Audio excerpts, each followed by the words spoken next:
There we go. Hello, everyone, and welcome to our first first take of this product training session for our guided group tours. I've got with me Chantel, our long-standing professional guide, who I'm sure you've seen on many lives and Facebook lives and Instagram sessions over the last months since we've been stuck behind our desk. Hi, Chantel. Hi, Katja. Hi, and then I've got Johan who has, shame I'm making this announcement now, recently been promoted to general manager, which was just before COVID, and plays a very integral role in putting together all of the itineraries and packages that our guests are traveling on. So the purpose of this is to give you a quick overview, a training session on our different itineraries. Today we're going to focus on our most popular trip, which is the Botswana Wildlife Breakaway. Any of our agents who've been selling Jenman for a while would have at least had 1 or 100 guests booked on this itinerary. And yeah, we hope to give you some insights on the destinations, on the accommodations, some stories, and we even have right in the end our special guest Dumi telling us a little bit more about Hwange National Park. So we're looking forward to your feedback. And I'm going to go straight in and actually ask Chantel. So Chantel, you've guided many of these guided group safaris. Can you give us some details? Talk about the maximum group sizes of these trips and what can guests generally expect? Like what type of travel is it? Maybe give a little bit of an insight into the pace, into the type of travelers that are on the trip and stuff like that. Yes, yeah, it's great. These trips are wonderful, these group safaris, guided group safaris. You get sort of like-minded people that come on these trips, so everybody will be interested in the wildlife of Botswana and Zimbabwe. And you have the benefit of having a professional guide with you throughout, which means that you're going to be seeing things and doing things that you wouldn't be able to get on a self-drive or anything. But you also get to meet other people, make friendships for future, for lifetimes, really. And you get to share that experience, that wonderful African experience. And we don't do very big groups, which is always a plus. So it's usually the smaller groups, maximum 12. And so that means that you've got a nice amount of people. Group dynamics are really good at that size of a group. And you usually have a driver and a guide when the groups are fuller. So you get the benefit of having 2 people who are from the local area that can share their passion and their knowledge with you on these trips, who will guide you through every day of the trip, giving you the practical information about what you can expect, what you need to wear, how far we're going to travel, and all those little bits of practical bits that you need to know to make the best of your safari. Thanks, Chantal. When you guide these trips, what type of travelers do you generally see? Is it couples, families, singles? Who comes on an itinerary like that? It's quite a nice mixture of people. We usually have quite a few singles. Women are very adventurous when it comes to group travel. It's a great way for single women to be able to enjoy a fantastic adventurous vacation because they've got the safety and the security of being within the group. But also it's wonderful for couples. On occasion, I've had honeymoon couples, but it's also just people who love Africa and travel, people who have been married for 40 years, who are going on a special vacation, as well as families. It's a great way. Usually, maybe parents with older children who can really appreciate what they're going to be doing and everything. So you get a big mix of things. Even I've had some groups where they've been a bunch of friends who have come together on a once in a lifetime adventure. So ages vary quite a lot as well. So you can have anything from 10 years old right up until 80 years old. So that's also quite nice mix of ages in the groups. It's nice to bring people together like that, I guess. Johan, so you've put these itineraries together. Before we start with the different destinations, can you speak a little bit into the type of accommodations that you choose when you put these itineraries together, and any thoughts that you may have around traveling distances and how specifically this itinerary builds up? Yeah, hi, Katja, hi, Chantel. Yeah, when we look at itineraries and Jenman African Safaris guided group itineraries, we also want to have a good mixture of accommodation that's, not too big. We want to tend to stick more of our smaller lodges that's got something to offer that's interesting and different. When we look at this itinerary, like you mentioned before, this is one of our most popular guided group itineraries, just with the highlights that we've got. And also we also try to, at least every night that we stay at accommodation, be at least 2 nights at a property. So here we've got even 3 nights at some of the properties. So that really gives the clients time to get used to the property, spend some time, also try and be on holiday and take a step back, because sometimes these guided group safaris could be very busy every day. You see a lot of activities, a lot of game along the way, a lot of different activities you do. So we also want to give some time if you spend 2 or 3 nights at a property. So you have at least time in the afternoon to relax around the pool, have a drink. Because I'm sure the clients ask Chantel a lot of the time, what time are you going to the lodge? What time are you going to the lodge? So that at least they can have a nice gin and tonic next to the pool and enjoy some of the game that might come up, to the pool or to the river, wherever they are. So with this, there's a good mixture between the two of that. They get to see a lot of different lodges along the way. And then also, in Moremi, we've got 3 nights. In Hwange at the end, we've got 3 nights. And then a lot of the other nights, we're 2 nights at some of the properties. So that really gives them a good time to relax and still experience a lot of different activities along the way.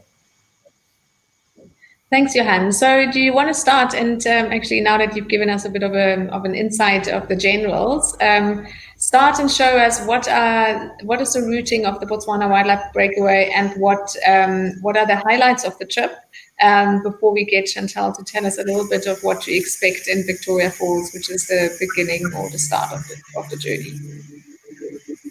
Yeah, so here we've got a nice overview, a map of the tour. The tour starts in Victoria Falls and ends in Victoria Falls. And then we go on a circular route to the western side through the Caprivi strip. What also makes this trip quite unique, you can see there after that we go to the Okavango Delta and we go past the western side of the Okavango Delta. So it's also quite nice that we get to experience the Delta from the western side. We will then go down to Maun, and from Maun we go up to Moremi, and Moremi is then the eastern side of the Okavango Delta. So we almost do like a circular route around the Delta. From Moremi we go back to Maun, and then from Maun we go via Makgadikgadi Pans to Nata Lodge, or we stay at Nata Lodge, and then from Nata we go to Chobe National Park, which is making our way back to Victoria Falls. And then from Chobe, we go via Victoria Falls to Hwange National Park, and we end off there on a 3-night stay in Hwange. So it's quite a nice highlight at the end of the trip that we've tried to give the clients. Thanks, Johan. So, Chantel, Victoria Falls, I'm sure, is almost your second home. So, when clients arrive in Victoria Falls, what can they expect to see? So firstly, we will be coming collecting you from the airport. So you'll meet us, you meet your driver, and he'll collect you as soon as you get off your plane. So you'll get a great welcome at the Victoria Falls Airport. And then a short trip into town. It's about 20 kilometers. And even a small chance of seeing some wildlife as you're going to drive through the Victoria Falls National Park just before you get into town. And then you'll really know that you're in Africa. You'll get a nice, vibrant feel as you drive through the town. Victoria Falls town itself is really, there's lots of hustle and bustle. It's a small town, but there's lots going on. It's focused entirely on tourism. So there's lots of friendly faces, people smiling, greeting you as you come in. And then firstly, we'll take you to go and refresh yourself at the lodge. So we go to Azambizi, which is a few kilometers outside of town on the banks of the mighty Zambezi River. It's a fabulous lodge with wonderful green lawns that overlook the river, big jackalberry trees, and a very comfortable setting and wonderful rooms as well. Really comfortable with all the amenities you can expect from a great lodge. And so we'll get you checked in, get you a nice welcome drink, and get you into your room where you can just freshen up after your long flight. And then you can just relax a little bit around the lodge in the afternoon. And then, of course, in the evening at 6 o'clock, you'll meet your guide, who's going to then introduce you to what you can expect exactly from day to day on the trip. So we'll do a nice pre-departure briefing and give you all of the details that you need to make the most of your safari. That's wonderful. Thank you, Chantel. What activities do you recommend guests do in Victoria Falls? Oh, there's so many. Of course, you will visit the tour of the falls. You'll see the Mosio tuna, which of course is one of the magical bits of the trip. But there's all kinds of things you can do. You can do river rafting, and there's lovely boat cruises, and also you can go on a game drive nearby if you like. Although on this particular trip, we're going to have so many wonderful game drives with great guides that I don't think that's really necessary. But there's helicopter flips, so you can get a nice bird's eye view of the Victoria Falls. Even fishing, if you want to go and catch a tiger and try your hand at pulling in one of those fighting fish. So there's just loads to do. Bungee jumping, gorge swinging, all kinds of stuff. It's a fantastic town for a bit of adventure activity.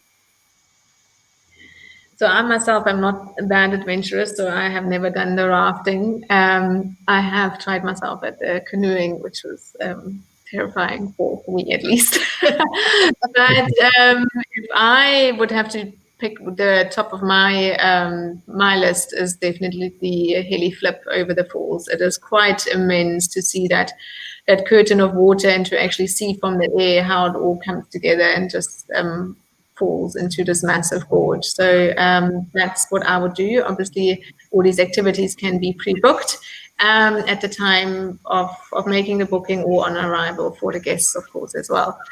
So, Johan, we've designed a tour to stay 2 nights in Victoria Falls right at the beginning of the journey. I know you did that specifically so guests can enjoy more of the Victoria Falls, but also have actually an arrival, so don't need to rush off.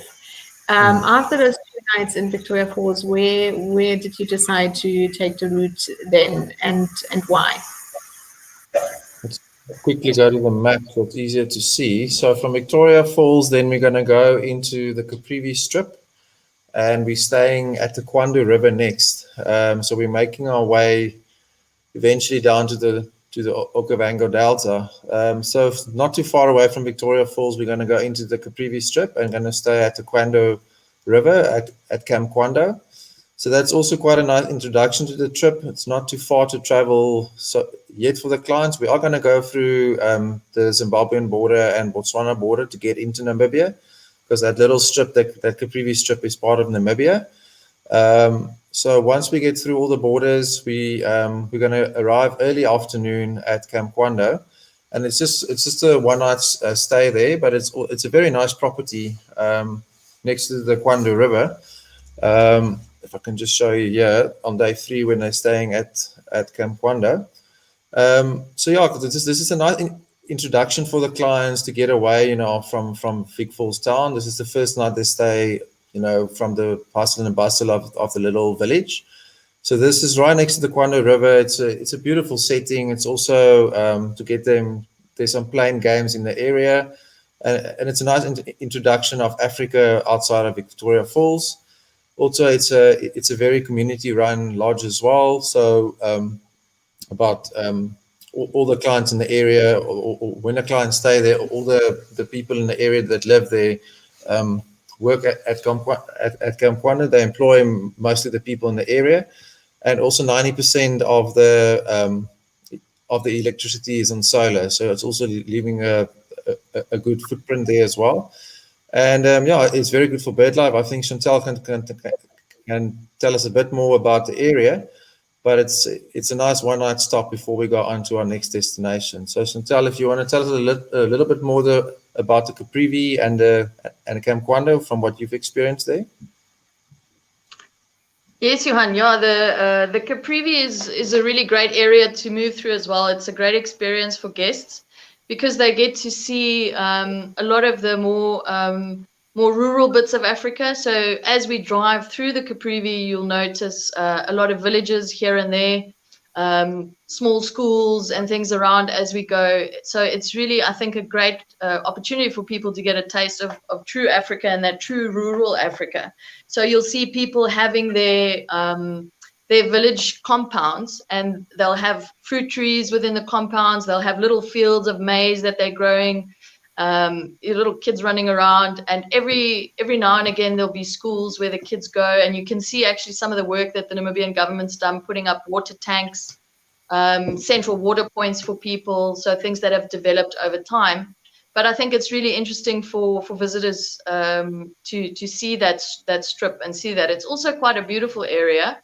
A lot of large trees. The area is better watered than the rest of Namibia, so which makes it possible for people to do subsistence farming. But also there's lots of nice forestry around as well. So lots of big, beautiful trees as well. So it's quite a great place to drive through. But then it changes quite drastically when you get down into the Kwando, because now you get off the main thoroughfare. You're still in very much a community area, so you'll still see your villages, lots of cattle and goats running around as well, because of course it's a very important way that people survive in the rural parts is through their cattle. That's their wealth. And so you'll see these villages much closer now as you get off the highway. And then as you get into Camp Kwando, it's like a little bit of an oasis, because of course they're right on the banks of the river. So they have access to a lot of water. So it's really green and lush. And of course, as you mentioned, the birds, amazing bird life, because you have the two ecosystems with the water birds and everything, but also then the birds on the land and the trees and those that live on the cusp of those systems. So it's really a fantastic location. And of course, the river's there. There's hippos. You can hear the hippos at night. There's crocodiles occasionally floating by. Just on the opposite bank of the river is Botswana and game area. So you can actually see elephants on the opposite side. Fantastic spot for sunsets. And they have a great outdoor fireplace where we sit in the evenings before and after dinner. So yeah, just fantastic setting. Yeah, when I was there, I remember I was on this big wooden deck with this fire going, very nice next to the river, with all the sounds of Africa that you'll experience on that first night. So it really is something, yeah, very amazing. So Chantel, seeing that Camp Kwando is also on the river, and I know the next stop of the itinerary goes obviously more of a longer drive, but going into the Okavango Delta. What's the difference, besides a different country, of course? Well, this is an area that is surrounded by dry area with one river course running through it. So whereas the delta is a very large area with lots of islands and water channels and things like that. So this is a main channel of water. So there's strong flow. This river actually becomes the Linyanti River, and then eventually the Chobe River. So it becomes a very big river that then flows into the Zambezi. So it's a very important watercourse for that area, not just for the people who live there, but also for animals. So it's a natural draw to wildlife to come into the area, especially during the dry season. So that makes it really quite a special spot to be. But you will see a lot of the similar species of wildlife, as well as a lot of the similar vegetation types as you do find in the Delta. But it's just this one major course instead of the islands and the different channels, and it's a smaller area. Okay, so Chantel, I'm sure the Okavango Delta is one of the biggest highlights, and clients are generally really excited to go there. So tell us a little bit about what you see, what you feel when you get into the Delta. Oh, the Okavango Delta is so special. It's just untouched. Because of the very nature of why it is the way it is. We've got this wonderful river getting lots of rain from Angola that comes down into this dry Kalahari sand basin. And, that sand goes down for kilometers. It's a very thick covering of sand. And there's loads of actual tectonic activities around the delta. We've got fault lines moving through there. And that is constantly shifting and changing the channels within the delta. And what that ultimately means is that we as people can do very little permanent structures within this place because it's constantly changing. And that has saved this wonderful spot from being sort of overutilized by people and permanent structures being built and things like that. So it's probably one of the most untouched places in the world. So it's, you know, very little compares to it. It's completely unique, and the wildlife is just absolutely fantastic. So from the first time I've ever wanted to go there, and every time I go back, it's just a great feeling to be in that raw, beautiful, untouched nature. So, Chantel, what wildlife can people expect to see? Elephants, lots and lots of elephants, always around. But we've got all of our general game as well, things like zebras, wildebeest, hartebeest, smaller antelopes like steenbok and duiker and things like that. And then all the lovely predators, the beautiful big cats, all three of our big cats you can find there, lion, leopard, cheetah, and wild dog. Botswana and the Okavango Delta specifically is one of the last havens for the wild dog population. So they've got big packs of wild dogs living there, hyenas, spotted hyenas, smaller predators like African wildcats and your genets. You know, if you go on a night drive, which we do on this trip as well, you can see the genets and the bush babies and some owls.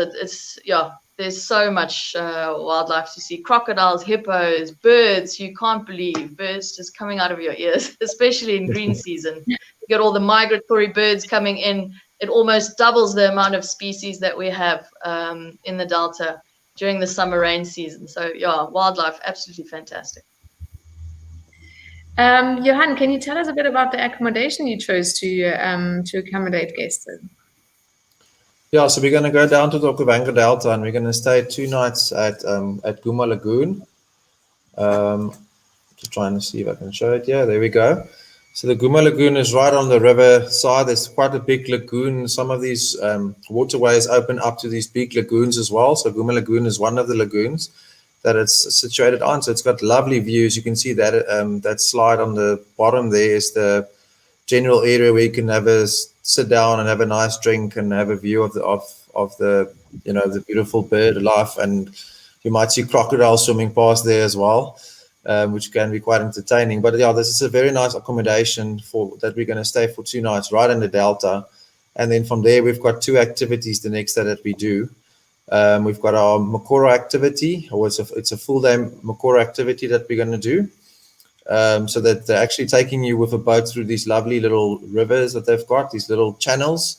And then we're going to go on our mokoro activity, which is really a very special activity, very unique and different to anything else that people might have done. It's just so amazing on that mokoro. Once you're on a mokoro with your professional polar, the guide at the back, he will basically pull you through these little channels, and it's just so calming. There's absolutely no sound of anything around you, like motorboat or any noise like that, and it's just so amazing. It's just so calming.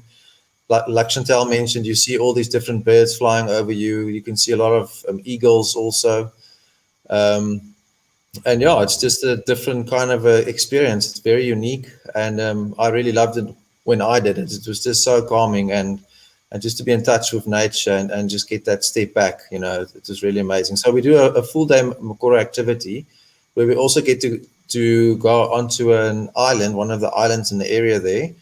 And then we'll go on a walking safari for about an hour and a half with a guide. And he'll just take you on the island and to show you little interesting things like spurs in the area. You might spot a few elephants from far away, and he'll just teach you the little things that's really nice, you know, like the different spurs, the animals that might have been here the night before, and so that's on the one day that we're going to do this full mokoro experience with a walking safari on an island. Thanks, Johan. And so we take guests there for 2 nights. So they have a full day there, of course. As I mentioned, the driving day to there is a little longer, but definitely worth it. And then we head after that to Maun, and then straight onto Moremi and the Khwai, the greater Khwai area. Chantel, I know that in one of our last sessions you mentioned the Khwai is your absolute favorite part of of Botswana. So I'm going to go straight to you. Tell us what you expect. Tell us why. The Khwai is just such a wonderful area. It's this fantastic corridor that lies between Moremi Game Reserve in the southwest and Chobe National Park in the northeast. And of course, there are no fences around Botswana stopping the movement of wildlife. So you have this fantastic corridor, and the Khwai is actually a river as well, one of the fingers of the delta. And so you have this wonderful water course that runs through the area. Big, beautiful camel thorn trees, mupani scrubland, variety of different vegetation types in the area itself, which of course draws different animals. But the water draws everything. So you've got huge herds of elephants that come through there. All the general game comes through, which means the predators come through. I mean, the leopards I've seen in the Khwai have just been absolutely fantastic. Some days I've seen 3 leopards on one day in that area. So it's got a fantastic population of our predators and our general game. So it's a wonderful place for game viewing. But it's also the natural beauty of the area. The big trees next to the rivers, and then it gets a little bit drier and the vegetation changes as you go away from the rivers. So it's constantly changing landscape and just some of the best game viewing in Africa, I would say. So yeah, definitely my favorites. So the game viewing on this trip will be done in this Greater Khwai area, and then also in Moremi National Park, or Moremi Game Reserve, to be precise. What's the difference between Khwai and Moremi? Could you maybe tell us a little bit, A, what's the difference, and B, are there different flora, fauna to be expected? Yes, the main difference, if we look from an official point of view, is that Moremi is a game reserve, so that's run by the game parks of Botswana, the wildlife parks. So, whereas the Khwai is a community concession, so the community have rights to the land there, and they actually manage the park, and they also benefit from fees and things like that. So there's officially a difference in their classifications. So a government-run game reserve versus a community-run one. And then, yes, there are differences in the vegetation, and that in Moremi, because it's sort of southwest of the Khwai, we still have a lot of water in Moremi during the wet season, because it's also one of those areas where you come onto the fingers of the delta. So the fingers are those rivers that flow out of the delta, where we get a widespread area. But there are areas, wide tracts of land, as the rainy season, as flood levels drop slowly, a lot of Moremi dries out. So you have a lot more land that you can drive around in. And there you get more your species like cheetah, because for them, that's a really fantastic, they need that wide open spaces, more grassland areas. These places can be flooded sometimes during the wet season. So it changes drastically as well from the 2 seasons. So a large part of Moremi is not navigable during the wet season because those pans fill up. But those are fantastic plains for large game, herds of game viewing, as well as your cheetah. And of course, you get your lions and leopards as well. But you do get some also very good for wild dog, Moremi in the dry season. And vegetation types vary. So you get these almost like little islands with big trees and termite mounds, and then you get the big open fields. Whereas in Khwai, for instance, we have everything is sort of centered around that major river course, and we've got the really big trees, camel thorns and jackalberries, and thicker mupani. So there is quite a bit of a difference in the look of the place as well, and some differences in the animals that you can see. Thanks, Chantel. Johan, I want to, I'm also just conscious of time. I want to quickly talk into the vehicles used, because obviously throughout the itinerary, our vehicles swap and change depending whether we are in a national park or whether we are touring on road. Do you just want to maybe speak into that quickly, and also then let us know what type of vehicles guests can expect when they are on game drive in Moremi? Yeah, thanks, Katja. So most of our tours throughout the itinerary, we will go in our Jenman all-terrain vehicle, which is a closed vehicle that will have a driver and a guide with us if we like more than 10 people. So that will be in an enclosed vehicle. But once we get down to Maun into Botswana, we will actually swap vehicles and we'll have an open vehicle, 4x4 vehicle from Maun that will go into Moremi with a Botswana guide as well. So you still have your Jenman Safaris guide that will be throughout the trip. But then in Maun, we'll swap vehicles and be an open game drive vehicle, a 4x4 vehicle that we will really get to experience that true game drive in Moremi area with a guide from Botswana that knows the area very well. So you'll still have your Jenman guide with you and a Botswana guide as well. So I think that really gives a very nice experience. So in the Moremi area, we'll be in our in the Botswana open vehicle. And then once we get down to Maun again, then we'll swap vehicles into our enclosed Jenman vehicle. And then once we get down to Hwange, we're going to talk about that just now. We will also then, from the lodges in the area, we'll jump back into their open game drives. So in all the national parks that we're actually visiting, and Chobe as well, will be in open vehicles, 4x4 vehicles with a ranger in that vehicle. So it just gives that true, the true game drive experience in an open vehicle. Thanks, Johan. So after the Moremi experience and all these water experiences, as you guys have described it, I know we make a short stop in Maun, where guests also then have the opportunity to do a heli flip or a helicopter ride over the Delta or a scenic flight. But we then go across to Nata, and Chantel, I'm interested in hearing your views of that, of that difference between Moremi and Nata, and what can guests expect there, and what they shouldn't expect. Yeah, it's completely different. So it will change as we move away from Maun. It will start to get drier, and people will start to notice that occasionally they'll see these sort of wide expanses in the distance that doesn't seem to have much vegetation or anything. So we'll start and actually get into an area known as the Makgadikgadi Game Reserve. And we'll go right to the edge of it when we stay at Nata, to a place called Ntwetwe Pan. There's three major pans: Suwa Pan, Ntwetwe Pan, and Khwai Pan. So we'll actually be closest to Ntwetwe Pan from Nata and do a little excursion onto the pan.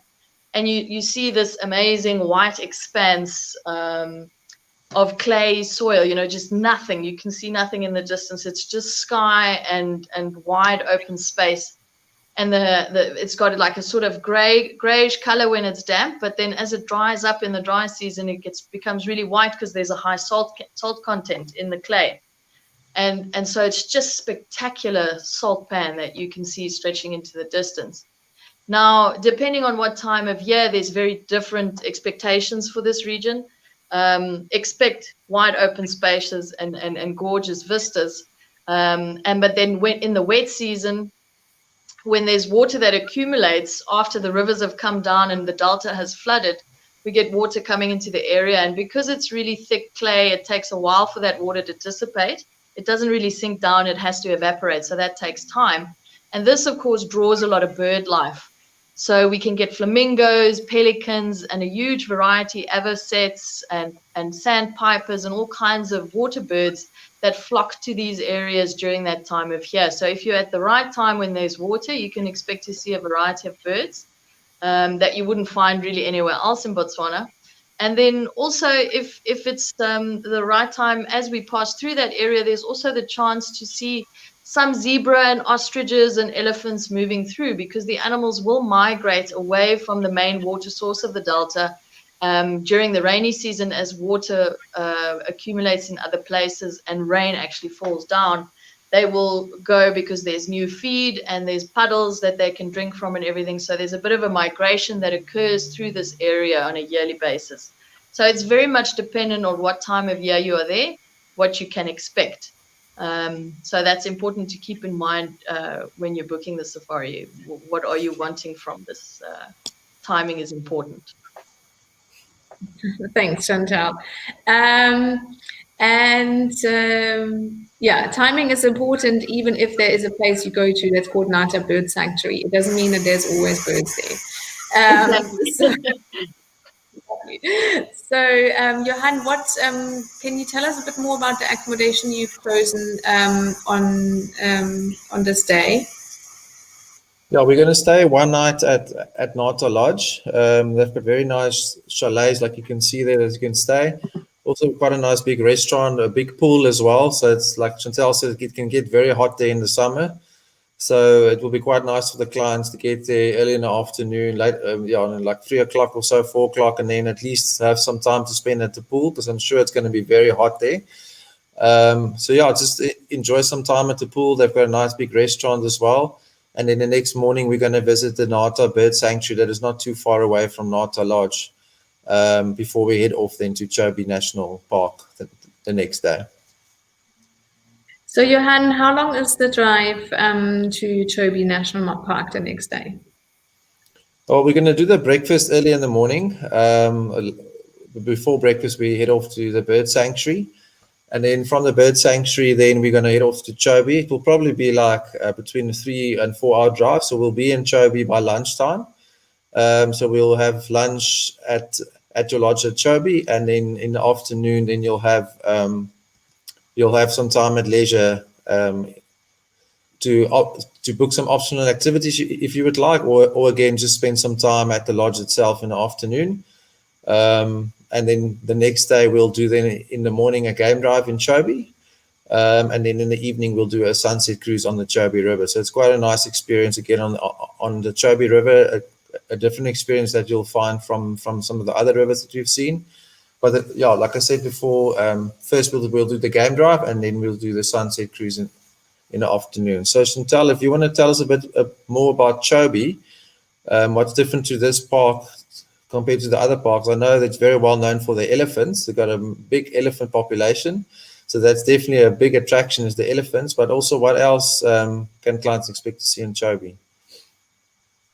Yeah, Chobe National Park is a very large park. It's 11,400 square kilometers, but we will only be in a very small corner of it. But this is the very best corner of Chobe, because we have, I mentioned earlier, the Kwando and the Linyanti that eventually become the Chobe. Now this is at that section where it's a much wider river. And so there's huge, water amounts for the animals from the area. And what's amazing is that you've got this attraction of the water, because as you go inland, it dries up quite quickly.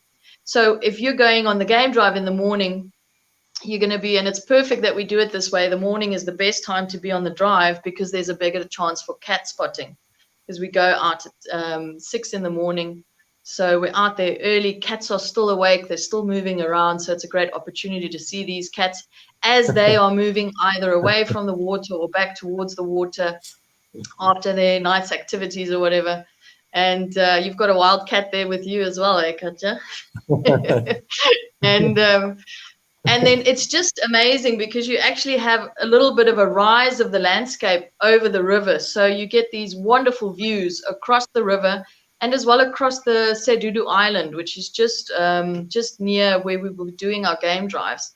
And that's a wonderful attraction to animals, because we get buffaloes crossing the water, elephants crossing the river to get to the island, because there's wonderful grass resources there for them to feed on. So it's completely different from anywhere that we've been so far. The landscape is different, and the huge draw card of having the river and the feeding there for the animals means that you're going to see so much more. So you have the wonderful morning game drive overlooking the river and then in the evening you switch it up and you're actually on the water and you're looking out onto the land, but then also getting close up to hippos, those buffalo and elephant on the islands, the bird species that are around, monitor lizards, crocodiles, terrapins. There's so much, and you see this then from a very close-up viewpoint, but you can still see anything that's on land as well, coming down for a drink, your giraffes, elephants, sable. It's a wonderful area to see sable antelope. There's still quite a lot of them in that region, and they're quite special, quite rare. So it's very different from anywhere you've been before, just with the landscape, but also the amount of game that you can see, and in a different setting, in a different experience. It's really wonderful. Yes, and I think switching it up from sitting in the vehicle and seeing game from the vehicle to seeing game actually from a boat is a phenomenal experience. And I remember this being the first time I saw elephants swimming. So that image of just the trunk being out of the water and them swimming, and this probably one of the most photographed scenes on the Chobe River. And we're staying. Generally, Johan, I know we choose to stay at Chobe Safari Lodge / Chobe Bush Lodge. It is definitely in Chobe my absolute favorite, hands down. I feel so at home in this place. It's right on the river, that sitting in the pool and watching the river at the same time, and that little viewing deck. And their sandwiches are amazing as well. And the breakfast is to die for. So there's my review of Chobe Safari Lodge. But it's I generally always feel very, very at home there. And yes, guys, I know after this is basically our last stop in Botswana, and then we're heading to Hwange, and we're heading there for 3 nights.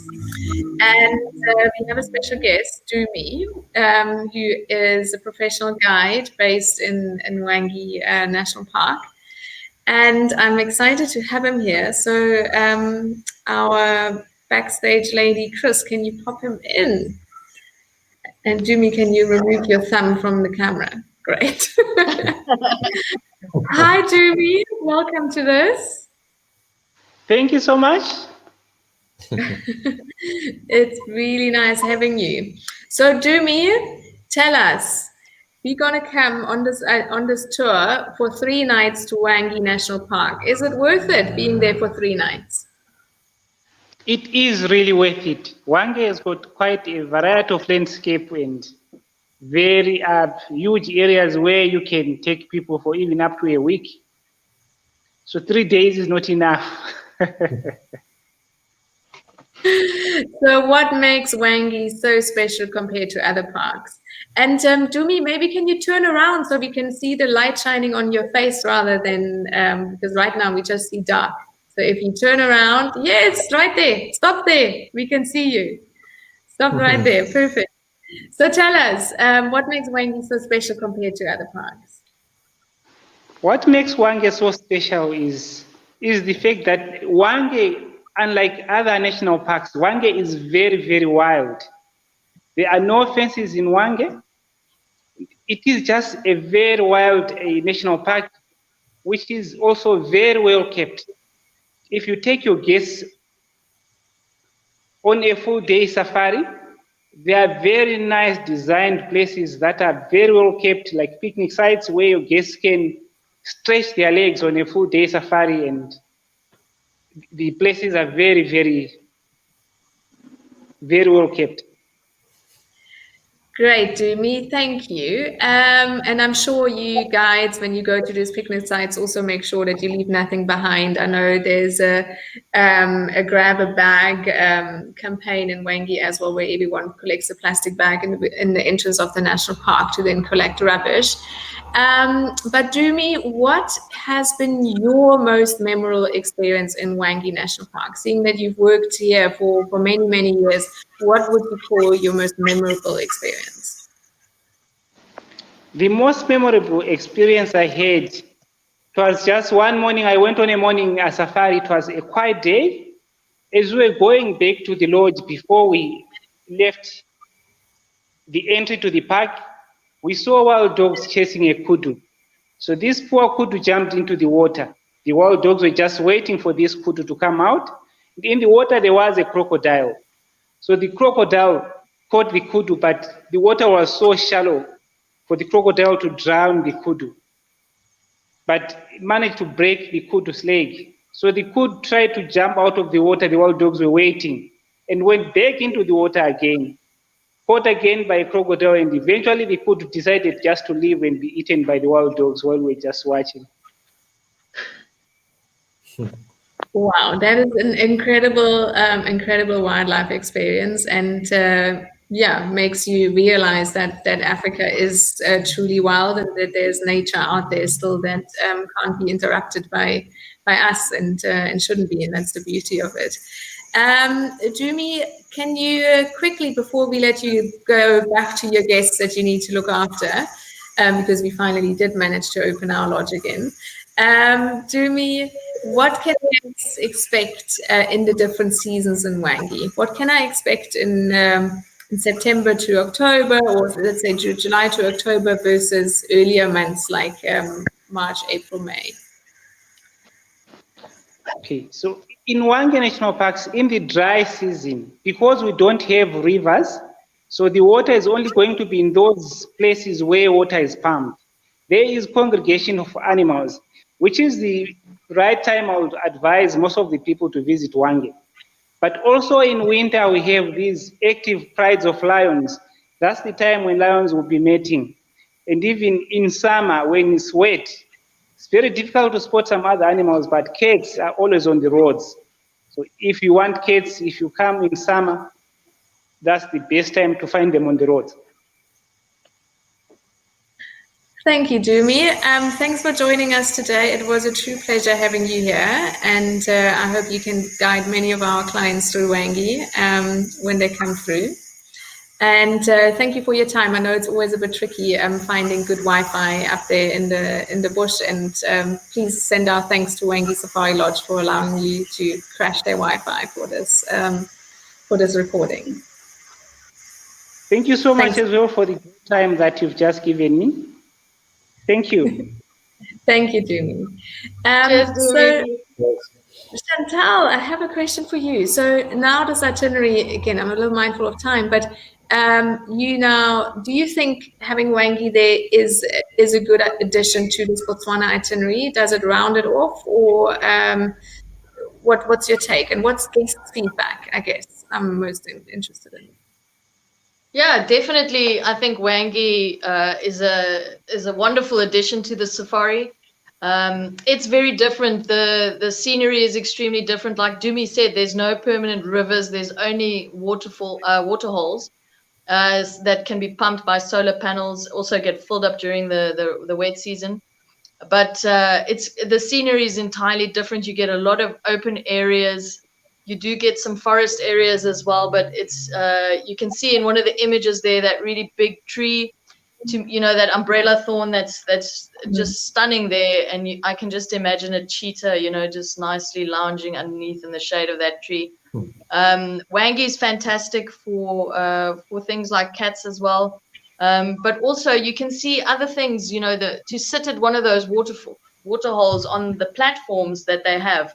You can just sit there quietly and just watch things come down to the water. It's got a fantastic feel to it. It's hot and dry in the dry season, but these oases of water holes, and you just stop there for a moment, and birds and animals just come down to the water hole. Big crocs lying in wait, as Dumi's story also tells us. Hoping for that nice meal to come running into the water hole. Certainly, Hwange is a wonderful addition to this trip. It's different scenery and loads more good wildlife to see there as well. Wonderful. Johan, in which lodge do we generally stay when we head to Hwange National Park? We would normally stay at Sable Sands. So we've got Sable Sands in our itinerary. So it's just on the outskirts of Hwange National Park. So when we stay there for 3 nights, the one day we will do a full day game drive into Hwange. And then on the other day, we'll do like a concession drive in the concession in that area. And then, then we'll also do a painted dog, also visit the painted dog center, which is close by from Sable Sands as well. They're doing some very good work on the conservation of wild dogs. So we'll also add that in when they do the concession drive as well. So we'll stay 3 nights at Sable Sands, just on the outskirts of Hwange National Park, bordering Hwange National Park. And staying in an accommodation bordering the national park also leads me to the next quick note that every traveler booking with Jenman Safaris, and specifically booking this itinerary, needs to know. First of all, you are contributing 50 euros to our Grow Africa Foundation for every booking that travels on any of our tours. But secondly, Table Sands is on the outskirts of Hwange National Park. In that outskirts, there is the Conservation and Wildlife Fund active, who has deployed numerous anti-poaching units in order to protect the periphery of the park, and with that also protect the borders of the national park against poaching. But also the fund does a lot of work with regards to human-wildlife coexistence. So again, every traveler coming on this trip is contributing $45 to the Conservation Wildlife Fund that goes to running these anti-poaching units and these community projects, as mentioned.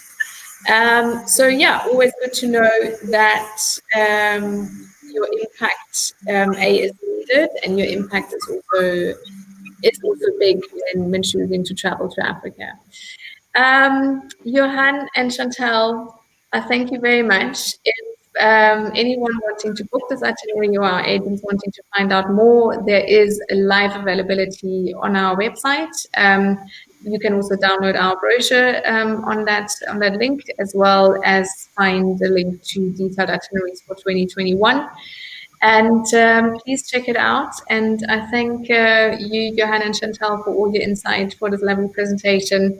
And please feel free to contact either of us if you have any further questions or would like to have this presentation done again live for your agents. Thanks, Katja. Thanks, Katja.